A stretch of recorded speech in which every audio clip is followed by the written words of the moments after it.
Glória a Deus. Você pode abrir sua Bíblia comigo no livro de Atos, capítulo 12.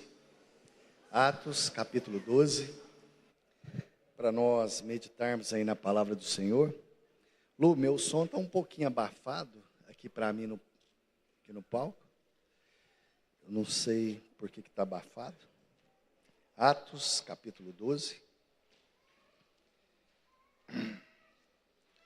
Só para nós meditarmos aí na palavra do Senhor.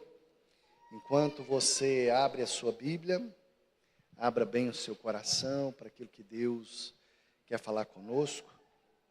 E vou pedir para os irmãos ter só um pouquinho de paciência comigo, que a minha garganta está bem ruim, mas vai dar certo, amém?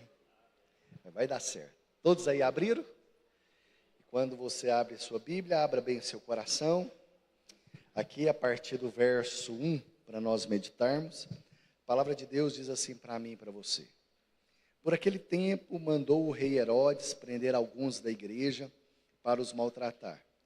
Passar a fio de espada a Tiago, irmão de João, vendo ser isso agradável aos judeus, prosseguiu, prendendo também a Pedro, e eram os dias dos pães asmos. Tendo feito prender, lançou no cárcere, entregando a 4 escoltas de 4 soldados, dados cada um, para guardarem, tensionando prendê-lo ao povo depois da Páscoa. Pedro, pois, estava guardado no cárcere, mas havia oração incessante a Deus por parte da igreja e a favor dele. Quando Herodes estava para apresentá-lo naquela mesma noite, Pedro dormia entre 2 soldados, acorrentado com 2 cadeias e sentinela. A porta guardava o carcereiro. Eis, porém, que sobreveio um anjo do Senhor, e uma luz iluminou a prisão, e tocando ele o lado de Pedro, despertou, dizendo: levanta-te depressa. Então as cadeias caíram das mãos, disse-lhe o anjo: cinge-te, calça a sandália. E assim o fez, disse mais: põe a capa e me segue. Então, saindo, seguia, não sabendo se era real o que se fazia por meio do anjo. Parecia antes de uma visão. Depois de terem passado a primeira e a segunda sentinela, chegaram ao portão de ferro, que dava para a cidade, o qual se abriu automaticamente. E saindo, enveredado por uma rua, logo adiante, o anjo se apartou dele. Então Pedro, caindo em si, disse: agora sei que verdadeiramente o Senhor me enviou, e o seu anjo me livrou das mãos de Herodes e de todas as expectativas do povo judaico. Considerando ele a sua situação, resolveu ir à casa de Maria, mãe de João, cognome Marcos, onde muitas pessoas estavam congregando e oravam. Quando ele bateu o postigo do portão, veio uma criada chamada Rosa, ver quem era. Senhor, obrigado por essa manhã, obrigado pela sua palavra que é viva, sua palavra que é eficaz. Que essa palavra, meu Deus, penetre o mais profundo do nosso coração, da nossa alma. O Senhor esteja mesmo, meu Deus, despertando cada vez mais a nossa fé. Tira de nós, Senhor, nessa manhã, toda angústia, toda preocupação. Queremos lançar aos pés do Senhor, em nome de Jesus. Queridos, esse é um texto, assim, ele já é autoexplicativo. A Bíblia fala aqui que Tiago já havia sido morto a fio de espada. Então eles prenderam a Pedro ali. Pedro estava no cárcere. E ali havia uma escolta herodiana, talvez dos melhores soldados de Herodes, 16 homens, mais um carcereiro na porta para guardar Pedro. Mas que figura, né? Perigosa. Eu fico pensando, tudo isso porque esse homem proferia a sua fé. Olha só, quer dizer que quem profere fé é perigoso. Olhe para a pessoa do céu, você é uma pessoa perigosa? É perigoso, não é, querido? Imagina, pessoal, 16 homens ali, o melhor que havia, o bope daquela época, ali acorrentado ali na volta de Pedro, porque aquele homem era tido como um homem perigoso. E ali naquela situação, a Bíblia fala que caiu a noite, várias coisas aconteceram, e se você olhar aos olhos humanos, parecia uma situação que não tinha solução. Já havia acontecido, né, a morte ali de Tiago, e os planos de Herodes era matar Pedro, o plano daquela sociedade ali era matar Pedro, mas esse não era o plano do Senhor, amém? Os planos do Senhor, Deus tem planos para a minha vida e para a sua vida. Às vezes as pessoas fazem planos, mas a última palavra vem do Senhor, amém? Talvez você chegou aqui, não sei como está o seu coração, mas eu quero te dizer que a última palavra vem do nosso Deus. E eu coloquei o título dessa palavra, pode colocar para mim, Tiago, fazendo um favor. O que fazer quando não há nada a fazer? O que fazer? Você já fez essa pergunta? Você já se viu com os pés e com as mãos atados? Você se depara com uma situação, com um diagnóstico, de repente uma situação que você tem vivido em família. Por que nós usamos família? Porque família é onde desenrola os maiores dramas da vida. É no seio da família que acontece ali toda a nossa história. E de repente algumas coisas acontecem e nós nos vemos sem chão, sem solução, sem saber para onde ir. E de repente nós nos encontramos, né, num ditado bem popular, numa sinuca de bico, né, pastor Horácio? Você olha e fala, como pode essa situação ser revertida? Deixa eu só fazer uma pergunta. Você já se encontrou numa situação que você olhava e falava, como pode essa situação se reverter? E de repente você olha e você assim fala, o que fazer quando não há mais nada o que se fazer? E aqui nesse texto de Pedro, ele vai nos mostrar algumas coisas muito interessantes para a minha vida e para a sua vida. Eu acho muito interessante que você olha os detalhes de tudo aquilo que acontece aqui nessa história, e você vai ver que algumas coisas nós podemos aplicar para o nosso dia a dia. Coloca o próximo para mim, Tiago, fazendo um favor. Aqui então, você já tentou de tudo. Você já procurou médico, você já orou, você jejuou, e você fala assim, por que não está funcionando? Você já fez essa pergunta, por que não está funcionando? E aí, eu fico vendo, a primeira coisa que eu vejo nesse texto aqui na vida de Pedro, pode colocar o próximo, fazendo um favor. Deus está nos guardando. Lá no texto de Atos 12:5, mesmo mediante todas as circunstâncias, lá diz assim, Pedro, pois, estava guardado no cárcere. Preste bastante atenção. A Bíblia não fala que Pedro estava preso no cárcere, mas a Bíblia fala que Pedro estava guardado no cárcere. Então Deus estava guardando, mesmo que ele estava preso, mesmo que ele estava ali no cárcere, mesmo aqueles soldados à sua volta, Deus estava guardando a vida dele. Às vezes a gente acha que Deus vai nos livrar antes da fornalha, mas tem momentos que Deus está conosco no meio da fornalha, no meio das tempestades.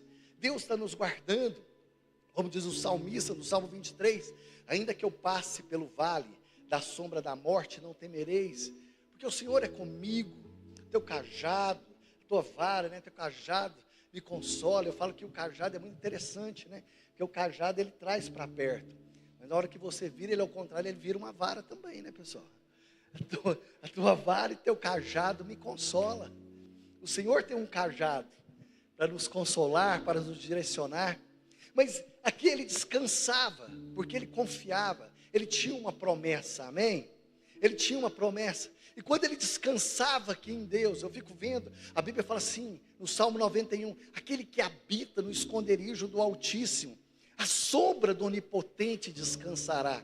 Essa palavra habitar no original significa aquele que faz morada na presença do Senhor, aquele que fincou os seus alicerces, aquele que está firmado na presença do Senhor, esse vai aprender o quê? A descansar. Então a sombra do Onipotente descansará. Tu dirás, tu és meu Deus, meu refúgio, minha fortaleza. 1000 cairão ao meu lado, 10.000 à minha direita, e eu não serei abalado, porque o Senhor está comigo. Eu não vou temer ao terror noturno, a peste que se propaga ao meio-dia, nem o terror que vem à meia-noite, porque a Bíblia fala que o Senhor guarda aqueles que confiam nele, amém? Aqueles que confiam no Senhor. Lá num dos mais belos salmos da Bíblia, o Salmo 84, e é conhecido como um dos mais doces salmos da Bíblia que fala: quão amáveis são teus tabernáculos, Senhor dos exércitos. Até o pardal encontrou casa, a andorinha encontrou abrigo, e eu encontrei teus altares, Rei meu e Deus meu. Mais vale um dia na presença do Senhor do que 1000 em qualquer outro lugar. Eu prefiro estar sentado à porta da casa do meu Deus do que na tenda do perverso. Bem-aventurado o homem quando passa pelo vale de Baca, o vale árido, aquele vale ali onde eles jogavam lixo, faz dele um manancial, cujas correntes de água vai cobrindo de tempos em tempos, porque quando eles subiam para Jerusalém, naquela terra árida, eles cavavam, porque aquela terra absorvia, e aquela água ficava bem perto ali da superfície. Por isso que fala: bem-aventurado o homem quando passa pelo vale árido, faz dele um manancial, porque eles conseguiam cavar aquelas águas. Mas é tão interessante porque fala: quão amáveis são teus tabernáculos. Queridos, quantos tabernáculos existia? Quantos tabernáculos, igreja? Um só. Coloca aí para mim o Salmo 84, versículo 1. Tem como, Tiago? Se tiver como, olha só, vamos confirmar, né? Olha só, Salmo, enquanto isso, eu bebo uma água lá. Quão amáveis são os teus tabernáculos. Mas, querido, se só existia um tabernáculo, por que o salmista fala: quão amáveis são os teus tabernáculos? Então, né, na cultura grega, judaica, não tem o superlativo, né? Então eles usam o plural majestático. Quando eles querem usar algo que é muito grande, eles usam o plural majestático. Então não é igual nós, falar assim, grandíssimo, né? Então, altíssimo. Então eles não falam, por isso que eles falam santo dos santos dos santos, para dizer que aquilo é o quê? Santíssimo, grandioso. Então, para nós não falamos assim: o dom é belo, o dom é belíssimo, não é? Não é, querido? O dom não é belo, o dom é belíssimo. Então, que nós gostamos, não é? Nós gostamos de plural ou não gostamos, igreja? Nós gostamos, né? As mulheres gostam, né? Eu não tenho bolsa, eu tenho muitas bolsas. As mulheres gostam ou não? As mulheres gostam de falar: eu não tenho sapato, eu tenho o quê? Muitos sapatos, né? Então aqui fala: quão amáveis são o quê? Os teus tabernáculos. Eu amo a presença do Senhor, eu amo a casa do Senhor, eu encontrei os teus altares. Então, primeira coisa que eu vejo, pessoal, quando não saber o que fazer, descansa, fecha os seus olhos, fecha os seus olhos. Estou falando aqui do Dom, pessoal. Esses dias ele acordou, era 3 horas da manhã, e ele não queria mais dormir, queria brincar. E sempre quando a gente vai fazer ele dormir, eu ponho ele aqui no ombro e falo assim: filho, deita.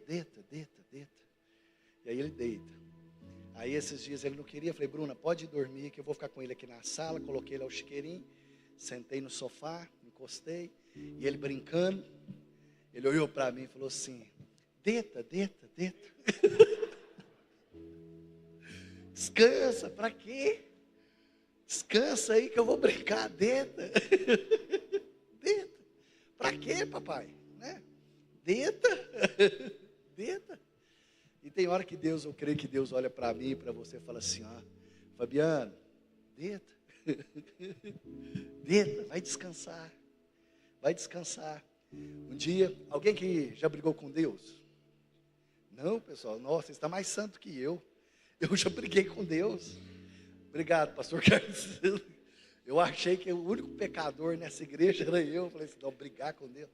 Eu sentei na janela, abri o blindex, olhei para o céu, pus um travesseiro, olhei para o céu e falei assim: eu não saio daqui enquanto o Senhor não me responder. Sentei, olhei para o céu, falei: pode falar. Fala com o teu servo. Sabe o que aconteceu, gente? Nada. Eu quase caí do blindex. Fiquei lá encostado. Eu não sei se eu estava sonhando, não sei se eu estava dormindo. Eu acho que eu sonhei com a minha avó, que eu lembro quando eu chegava da aula, deitava no sofá e falava assim: vai dormir na cama, que amanhã tem muita coisa para você fazer. E aquela hora eu senti no meu coração: vai deitar, vai descansar, porque amanhã tem mais uns 2 Golias lá na porta te esperando. Sabe, querido? Então descansar no Senhor. Outra coisa que eu coloquei, coloca o próximo para mim. Coloca o próximo. Ore, aqui a Bíblia fala que, mas havia oração incessante a Deus, por parte da igreja, a favor dele. Mas, olha só, essa palavra mas faz toda a diferença. Aqui não fala que a igreja orava, mas aqui fala, mas a igreja orava. Essa palavra mas faz toda a diferença nesse versículo. A igreja não apenas orava, mas ela orava incessantemente. Havia um clamor de oração. Eu não lembro mais qual livro que eu orei, ou que eu li. E nesse livro falava assim, ore, até que algo aconteça. Ore com fervor, levante, ore, busque, clame. Talvez essa coisa incessante que me chama a atenção em Tiago, capítulo 5, a partir do versículo 13, quando fala assim, que Elias era um homem como eu e você, sujeito às mesmas paixões, às mesmas lutas, os mesmos, agora eu estou parafraseando, os mesmos medos, as mesmas angústias, mas a Bíblia fala que Elias orou com instância. Essa palavra instância, ela orou com fervor, e quando ele orou com fervor, aquilo subiu até os céus, e quando subiu até os céus, Deus deu resposta. E ali deixa bem claro que Elias era homem, sujeito às mesmas coisas. E essa palavra fervor, talvez algo para ilustrar que eu gosto muito, seria como aquele lago, né? Quando no dia muito quente, começa a evaporar aquele lago, e quando começa a evaporar, aquele ali forma, né? Uma coluna ali por cima de nuvens, e aquelas nuvens começam a se encher, e de repente, vem a chuva dos céus. Às vezes a gente gosta muito de ver Elias, né? Os desafios de Elias contra os profetas de Baal. A Bíblia fala que em determinado momento da vida de Elias, ele desafia os profetas de Baal ali, os profetas de Azera. E a Bíblia fala que eles colocaram ali um altar e falou, aquilo que descer fogo dos céus, que descer água dos céus, esse verdadeiramente é homem de Deus. E a Bíblia fala ali que eles fizeram o altar, jogaram água, e os profetas de Baal cantou, dançou, pulou, gritou. E Elias olha e fala assim, talvez o Deus de vocês está morto. Ainda zomba deles. E de repente, Elias vem, coloca ali, olha para o céu e fala assim, há um Deus em Israel. E a Bíblia fala que veio o quê? Fogo dos céus. E a Bíblia fala que quando desceu o fogo sobre aquela lenha, aquela água, o que eles colocaram naquela lenha, gente? Água. Então o fogo desceu. Depois, passado um tempo, guarde bem isso. A Bíblia fala que Elias estava no alto do monte, estava ali com o seu escudeiro, e não havia chuva, e ele olha para o moço e fala assim, vai lá e olha, porque vai chover. O moço sobe 1, 2, 3, 4 vezes, e por último ele olha e fala assim, Elias, eu vejo bem longe uma pequena nuvem, do tamanho da mão do homem. Isso eu acho que estava aumentando. Eu vejo uma pequena nuvem, mas agora sou eu, isso não está na Bíblia. Sabe essa nuvem que estava lá no céu? Eu creio que foi aquela água que evaporou do altar. Aquela água evaporou, subiu, e Elias falou assim, aquele fogo que desceu, que consumiu aquela água, é o sinal que vai descer chuva de Deus sobre nós. Amém? Eu creio que quando ele orou, que aquela água consumiu, e ele viu, porque Elias aprendeu a ver os sinais de Deus, querido. Elias aprendeu a ver os sinais do Senhor. Então ore até que algo aconteça. Ore, clama. Outra coisa que eu vejo, né, queridos? Coloca o próximo para mim. Coloca o próximo, fazendo um favor. Descanse no Senhor. Quando Herodes estava para apresentá-lo naquela mesma noite, Pedro dormia. Pessoal, quem ia conseguir dormir aqui?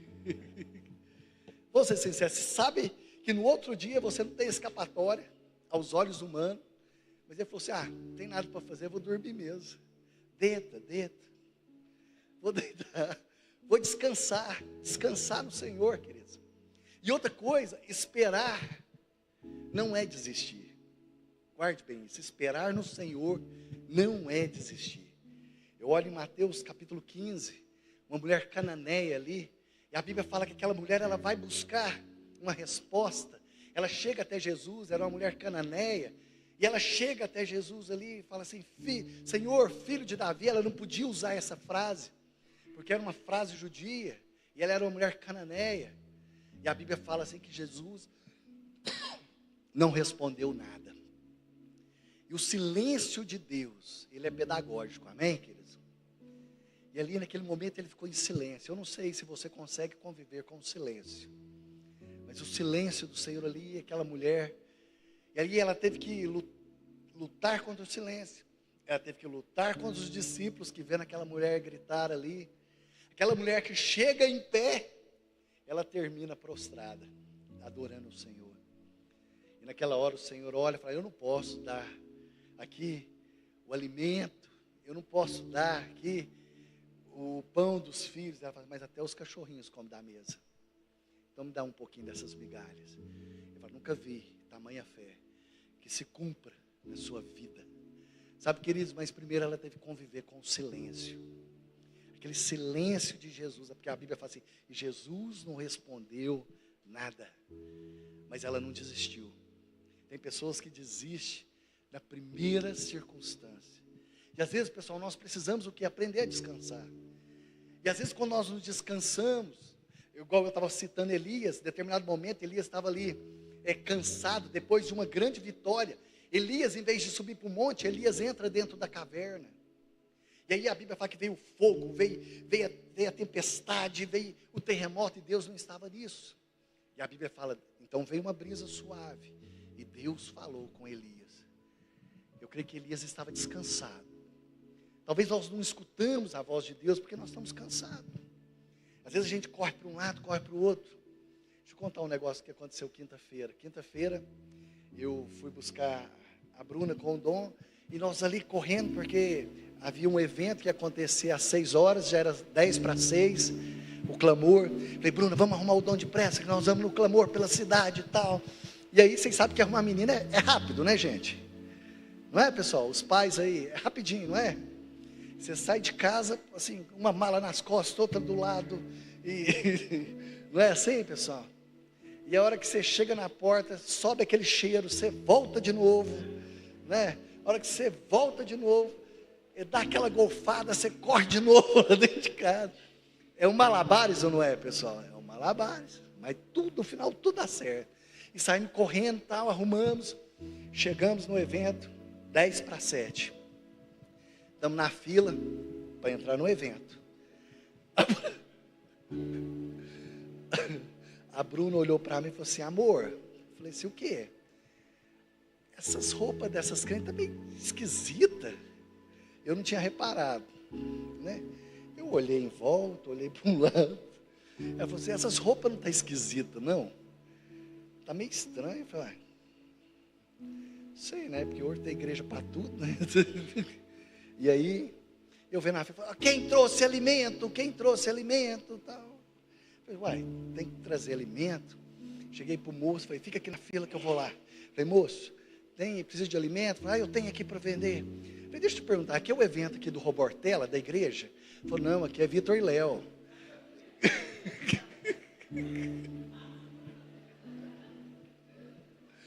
Estava eu, a Bruna e o Dom, na fila do evento do Vitor e Léo.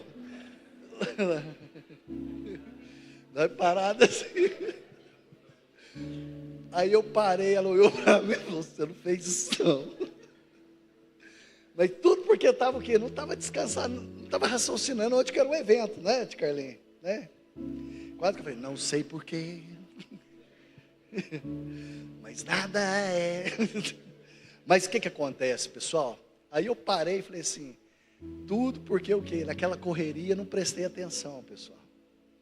Cansado e tal, e nós entramos no carro, começamos a rir dentro do carro. Ela falou assim: aonde que é? Eu falei: uai, era na Praça Manuel Bonito, agora deve ser na Getúlio Vargas, né? Chegamos lá.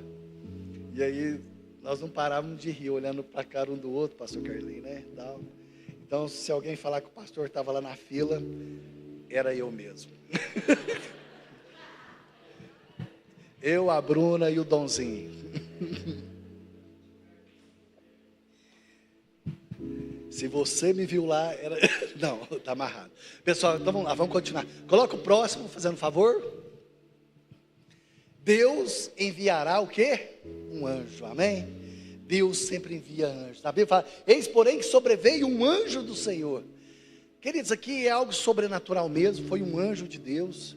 Esse anjo vem, toca na vida de Pedro e tal. E a Bíblia fala de várias manifestações, porque a Bíblia fala que Deus dará ordem aos teus anjos, e Ele nos servirá. Nós sabemos que anjos, né, na guerra espiritual é uma arma de apoio. Mas eu costumo dizer, eu não quero pegar nessa parte espiritual, que Deus envia anjos sem asas.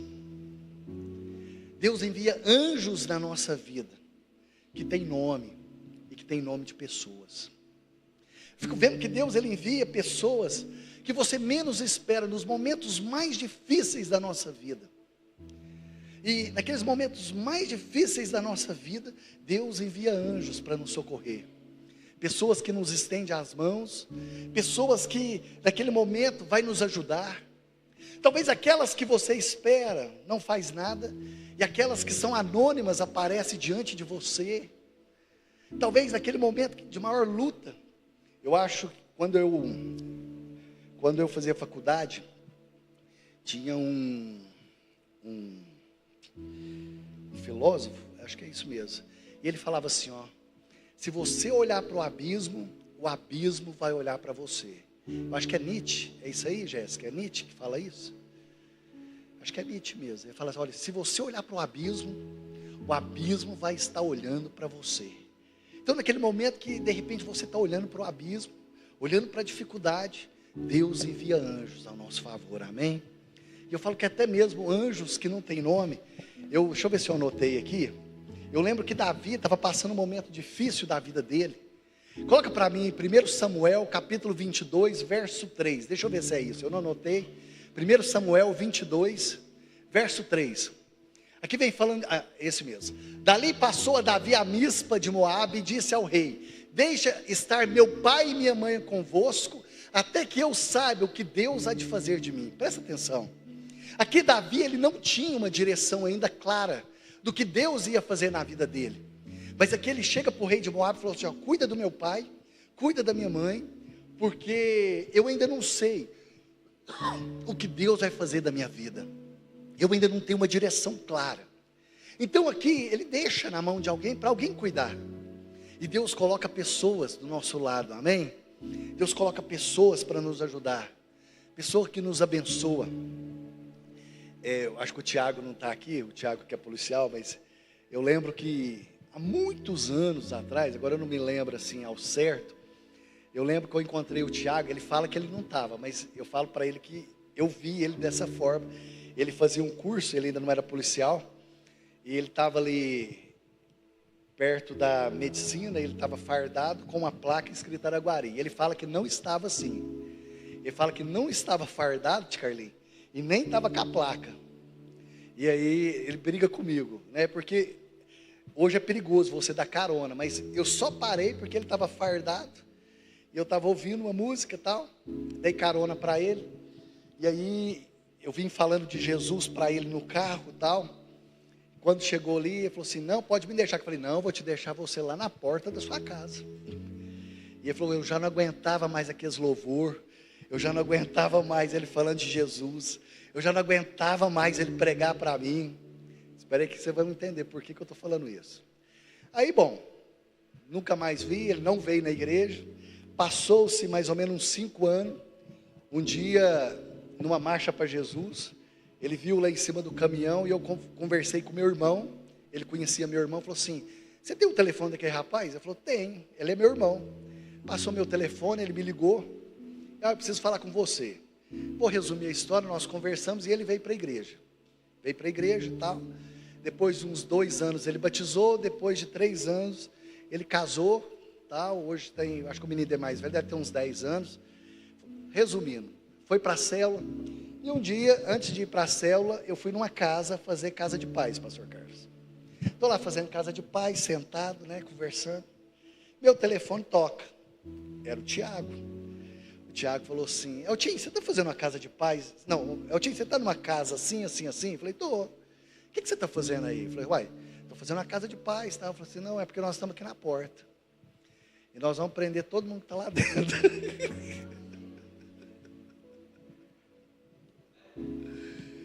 Foi assim, eu não vou entrar em detalhes o que era essa casa não, que eu não sabia, né? Mas aí, ele falou assim, eu fiquei pensando, imagina, se lá atrás... Mais de 12 anos antes, Deus falou assim: eu vou ter que livrar esse pastor. Eu vou ter que criar uma situação, vou ter que enviar um anjo para resolver esse problema dele. Então, às vezes, Deus, ele faz o quê? Algumas situações na nossa vida, amém? Coloca o próximo para mim, Tiago, fazendo favor. Próximo slide. Sinta o toque de Deus, amém? Aqui fala que veio uma luz, mas aqui também teve o toque de Deus. Deus, ele nos toca de várias formas. Pode tocar na nossa alma, no nosso espírito. Aqui a Bíblia fala que Pedro, eu acho que já tinha levado tanta pedrada, ele estava tão assim, macetado, que ele não sabia se era um toque, se era uma visão, se era um sonho. Só depois que ele saiu daquele lugar. E às vezes, pessoal, nós já estamos tão machucados, tão apedrejados, que nós nem sabemos mais do que se trata. Deixa eu só fazer uma pergunta aqui para vocês. Você já viveu uma situação, assim, uma situação abençoada, que você olha e fala assim: não, isso aqui deve ser mentira. Você já passou por isso ou foi só eu? Eu falei: não, isso aqui deve ter pegadinha, deve ter câmera aqui, porque não tem lógica, né? Porque às vezes a gente é tão macetado, né, pastor Carlos?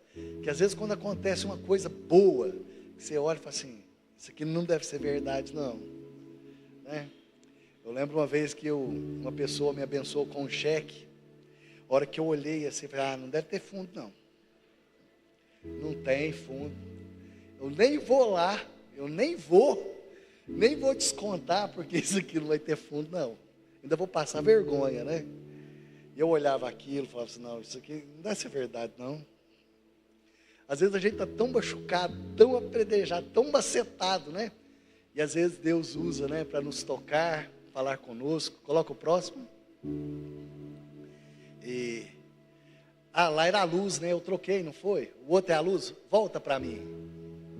O outro é a luz? Eu inverti então. Não, mas aqui é porque repetiu. Aqui é a luz, né? Veja a luz de Deus. Deus vai colocar sempre uma luz diante de você. É porque está errado. Ficou errado esse slide. Deus sempre tem uma luz no final do túnel. Cuidado, pode ser. Mas Deus coloca luz diante de nós. Amém, pessoal? Deus vai nos dar diante de uma situação difícil. O próximo, fazendo um favor. Eu já falei do toque, né?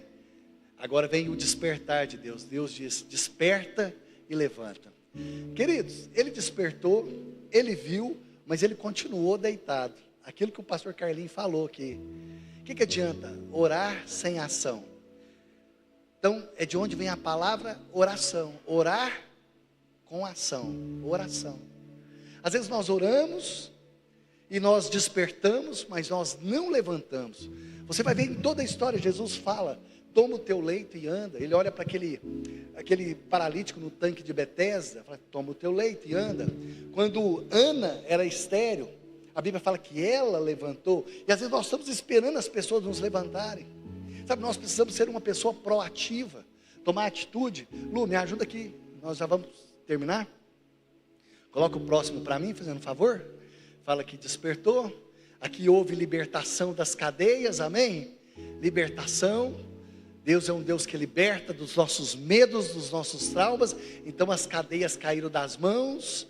E eu creio que nesses dias Deus quer fazer algo sobrenatural no nosso meio, em nome de Jesus. Você conhece o efeito manada? O efeito caranguejo? Alguém já viu alguém pegar caranguejo, pessoal? Vocês nunca viram quando pega caranguejo no mangue? Vocês já viram? Eles vão colocando aonde? Aonde? Qual que é? Eles colocam aonde? Dentro do balde. Vocês já perguntaram por que os caranguejos não fogem do balde? Já percebeu? Chega o final da tarde, o balde está lotado de caranguejo.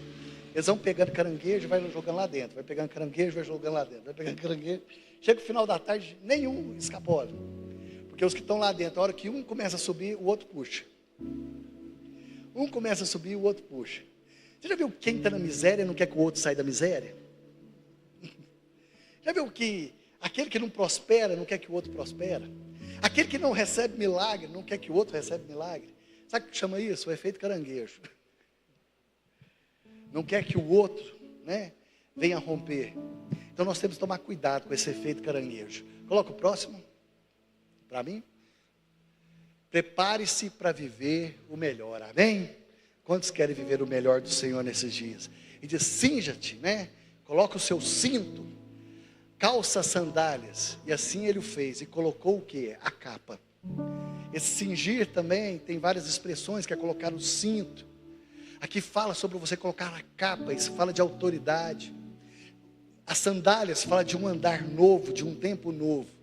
E o cinto é onde você coloca a sua espada.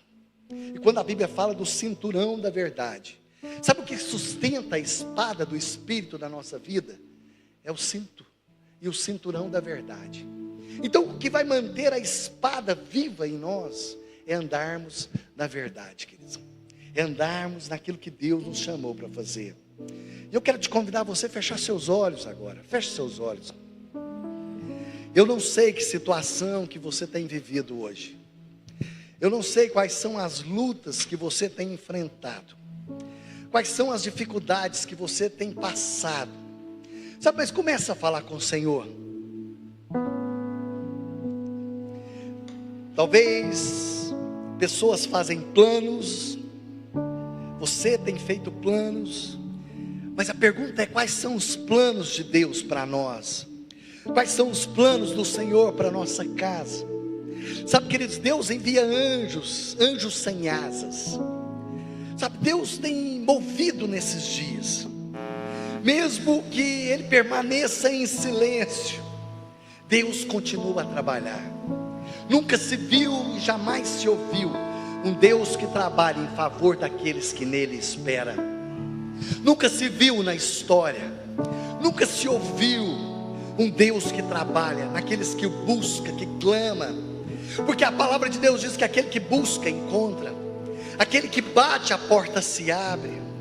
Sabe, quando você clama, Ele responde. Por isso nessa hora, eu não sei qual é a situação que você tem atravessado, mas começa a clamar. Nós como igreja, Senhor, começa a soprar sobre esse lugar. Começa a soprar, meu Deus, sobre a nossa vida. Nós clamamos, meu Deus, a Ti. A palavra do Senhor diz que Elias era homem como eu, como qualquer um de nós aqui nesse lugar, mas ele clamou ao Senhor. E nessa hora, nessa manhã, nós clamamos ao Senhor, porque nós queremos como igreja viver o melhor. Queremos viver o melhor como família. Queremos viver o melhor do Senhor no trabalho. Queremos viver o melhor do Senhor nessa cidade. Nós queremos viver o melhor sobre o Brasil. O homem pode perder o controle, mas o Senhor jamais perderá o controle. Você pode levantar a tua voz, querido, e começar a clamar ao Senhor. Deus não rejeita a oração. Aleluia. Oração é alimento.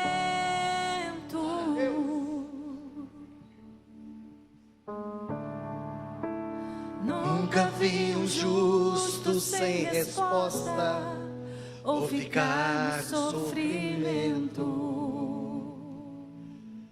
Aleluia.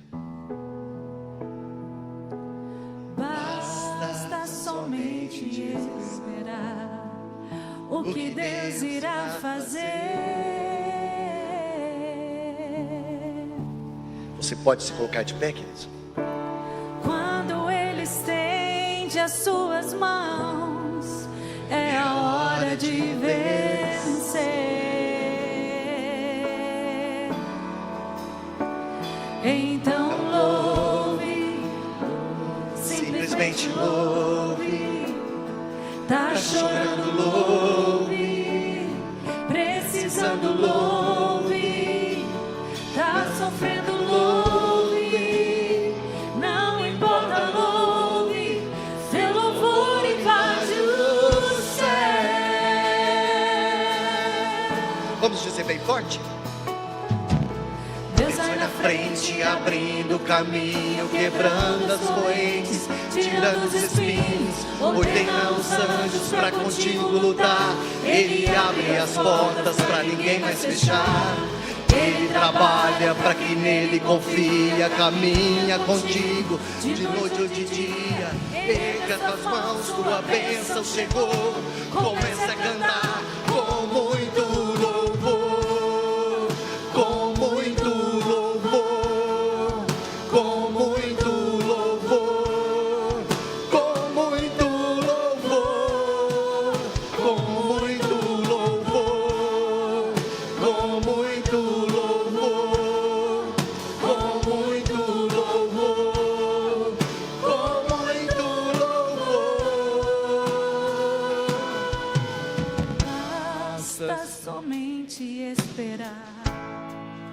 o que Deus irá fazer.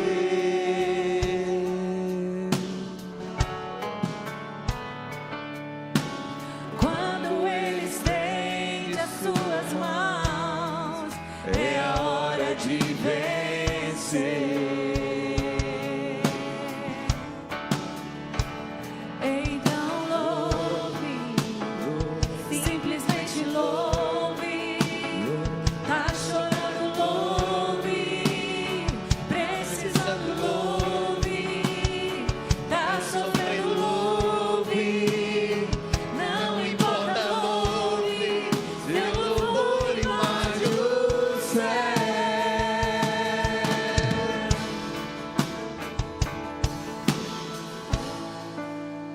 Queridos, ainda com seus olhos fechados, eu falei que Deus usa anjos sem asas. Eu queria tomar a liberdade agora. Talvez você está do lado da sua esposa, mas eu queria que você procurasse alguém, homens com homens, mulheres com mulheres. Procure alguém agora. Se você vê alguém sozinho, chame essa pessoa para perto de você. Esposa, procure uma irmã. O marido, procure um irmão. Procure alguém que está sozinho. Se você vê alguém sozinho, chame para perto de você. Isso, deixa Deus usar suas mãos. Isso, tem algumas pessoas, me ajuda os diáconos. Isso, chame essa pessoa para perto de você. Se você vê alguém sozinho, as irmãs me ajudam. Olha a volta, procure alguém. Isso, não deixa ninguém sozinho não. Isso, procure alguém. Isso, deixa Deus usar suas mãos. Deixa Deus usar suas mãos agora. Ore para a vida do seu irmão agora. Isso, abençoe a vida do seu irmão. Isso, levante a tua voz, igreja. Isso, enquanto a equipe de louvor está ministrando, não deixa ninguém sozinho. Procure alguém, isso. Vamos lá, irmãos, me ajude, ore aí. Deus vai usar as suas mãos agora. Deus vai usar as suas mãos. O Espírito Santo vai usar as suas mãos agora. O toque de Deus, o toque de Deus, o toque de Deus. Isso, enquanto a equipe de louvor está ministrando. Isso, levanta a tua voz. Ore até que algo aconteça sobre a vida do seu irmão. Isso. Ore, ore, ore, ore, ore. Vem com teu poder. Isso, declare, essa situação vai ser mudada. Essa situação vai ser mudada. Oh, vem, visita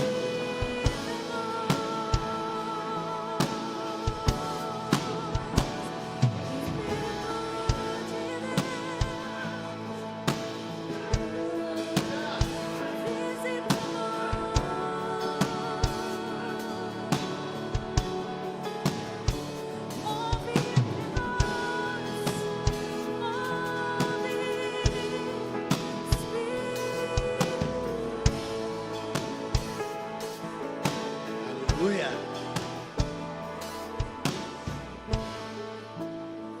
Aleluia. Quantos sentiram o toque do Senhor aí na sua vida?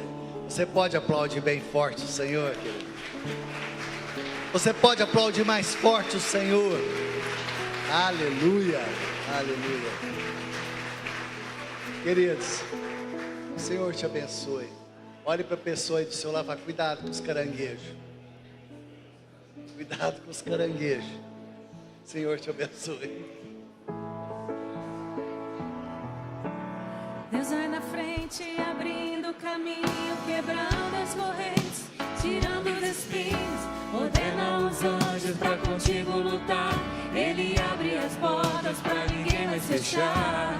Ele trabalha pra quem nele confia, caminha contigo, de noite ou de dia. Erga suas mãos, sua bênção chegou. Comece